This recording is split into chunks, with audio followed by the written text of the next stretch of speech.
क्या ये आबादी के अनुसार ये रिप्रेजेंटेशन है? क्या इसमें हिंदू समाज को इग्नोर किया गया है? क्या ये उनकी कोalition की एलाइज की इसको साथ लेके चलने की गठबंधन की मजबूरी भी थी? क्योंकि IUML इंडियन यूनियन मुस्लिम लीग वो सबसे बड़ा साथी है वहां पर, और इसमें 5 IUML के हैं। जो 7 मुस्लिम मंत्री हैं उसमें से 5 IUML के हैं, और कांग्रेस कोटे से भी 2 मुस्लिम समाज के मंत्री जो हैं वो दिए गए। तो ये डेप्यूटी स्पीकर बनाया है सर, डेप्यूटी स्पीकर मुस्लिम कोटे से बनाया है, मुस्लिम कोटे से डेप्यूटी स्पीकर भी बनाया गया है। और ये चल रहा है कि भाई 15% विधायक जीत करके आए थे मुस्लिम लीग के, और 20% उसको मंत्री परिषद में जो है वो जगह दी गई है। तो क्या लगता है आपको त्रिपाठी जी, है इसमें कुछ कंट्रोवर्सी जैसी कुछ देखी जा रही है? नहीं, मुझे तो लगता है क्यों कंट्रोवर्सी देखी जा रही है।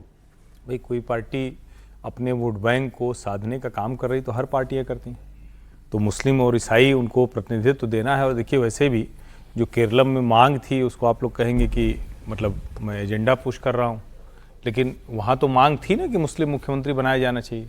अब मुस्लिम मुख्यमंत्री उनकी पता नहीं आपकी जरूरत थी। अरे नहीं, लगातार लोग ये कह रहे थे, और अभी प्रोफेसर साहब आएंगे थोड़ी देर में तो देखिएगा वो भी बताएंगे। क्योंकि जिस तरह से वहां दबाव था मुस्लिम लीग का, उसमें ये बड़ा स्वाभाविक है। और मुझे तो, मैंने जब देखा तो मुझे कोई आश्चर्य नहीं लगा, मुझे तो बहुत साफ साफ दिख रहा है।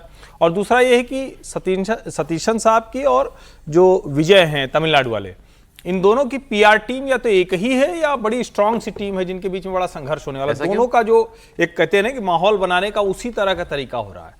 लेकिन ठीक है, राहुल प्रियंका दोनों पहुंचे, यानी दोनों की पसंद है, इस तरह से इसको प्रस्तुत किया जा रहा है तो कांग्रेस के लिए अच्छा है। लेकिन मेरा मानना है कि इसमें बेवजह विवाद किया जा रहा है। उनको अपने मुस्लिम मतदाता समूह को और ईसाई मतदाता समूह को जोड़कर रखने का पूरा अधिकार है। हिंदुओं को 6 कितना बनाया? 7 हुए हिंदू 6 सर, 7 7 14 और 6 तो 20 ही तो मंत्री बने। मंत्री अच्छा, मुख्यमंत्री को जोड़ को भी जोड़ लीजिए। नहीं कहने मतलब ये क्या ऐसे ही, तो इस लिहाज से 7 कर दिया उन्होंने। लेकिन तो 33 कर दिया। तो मैं कह रहा हूं, हिंदू है 55%। वैसे कहेंगे राहुल जी, जिसकी जितनी संख्या भारी उसकी इतनी हिस्सेदारी। तो ये उन्हें याद आता है हिंदुओं को बांटने में, लेकिन जब हिंदुओं को अधिकार देना हो तो कहते हैं ना बराबर काट के एक बराबर कर दो। तो यही तो असली मतलब जिसको हम लोग बार बार कहते हैं, तो वही तो कर रहे हैं। तो राहुल जी ठीक कर रहे हैं, अपने लिहाज से ठीक कर रहे हैं। प्रोफेसर साहब भी आ गए। सर बहुत स्वागत है आपका। केरला की मंत्रिमंडल पर बात हो रही है। मुस्लिम लीग को अच्छा खासा रिप्रेजेंटेशन मिला है, 20% मंत्री मुस्लिम लीग के ही हैं उसमें। और वही हम लोग बात कर रहे थे, मुख्यमंत्री को मिला के 21 मंत्री अगर है तो बराबर 7 हिंदू, क्रिश्चियन, ईसाई ये बनाए गए। उचित? हिंदू तो एक कम ही गया है ना, हिंदू तो 6 ही है ना। अब मुख्यमंत्री भी है, मिला लीजिए तो 7 मुख्यमंत्री भी है ना। नहीं, सही दिशा में जा रहा है। अब आप ये सोचिए कि जब कांग्रेस पार्टी को मुस्लिम लीगी अब बोलने लगे हैं तो कोई गलत तो थोड़े बोलने लगे हैं।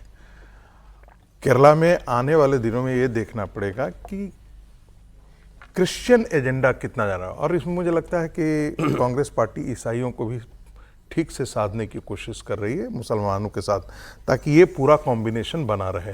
ईसाई पूरी तरीके से कांग्रेस पार्टी के साथ जाते थे, मुस्लिम लीग पूरी मुसलमानों का वोट कांग्रेस पार्टी के साथ गया है, इसलिए स्वाभाविक है कि इस प्रकार का रिप्रेजेंटेशन वहाँ हो।